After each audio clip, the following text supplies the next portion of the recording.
Sa mga hinaharap ngayon ni Dominic Roque na issues, ay hindi nawawala sa kanyang isipan na suyuin si Bea Alonzo na magpagbibigyan nga ito, ng isa pang pagkakataon. Tuloy pa rin umano sa panunuyo kay Bea Alonzo si Dominic Roque.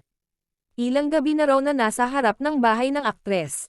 Ayon sa chika, ng isang source ay malaki ang chance ni Dominic at Bea na magkabalikan, dahil naging pusigido nga ang aktor na i-win back si Bea. Sabi pa, na kung hindi makikialam ang bawat isa sa kanilang pamilya tungkol sa kanilang desisyon na magbalikan, ay talagang malaki ang chance. Marami kasing nagbulong-bulungan na ayaw ng ina ni Bea na magkabalikan ang dalawa. Ito rin ang dahilan kung bakit hindi nakakapasok si Dominic sa bahay nila ni Bea Alonzo.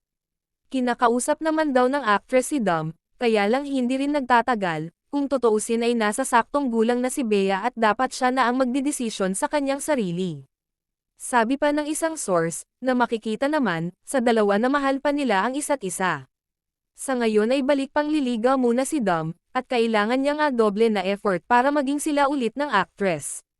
Samantala, sa hinaharap nga ni Dominic Roque tungkol sa isyu nila ni Bong Suntay at Bullet Haloshos, ay sinabi ni Haloshos at Suntay sa isang interview, na dapat linisin ang kanilang pangalan sa isyu na sinasangkutan nila ngayon, dapat magsasalita si Bea Alonzo at Dominic Roque kung sila man ay tinuturing kaibigan ng dalawa.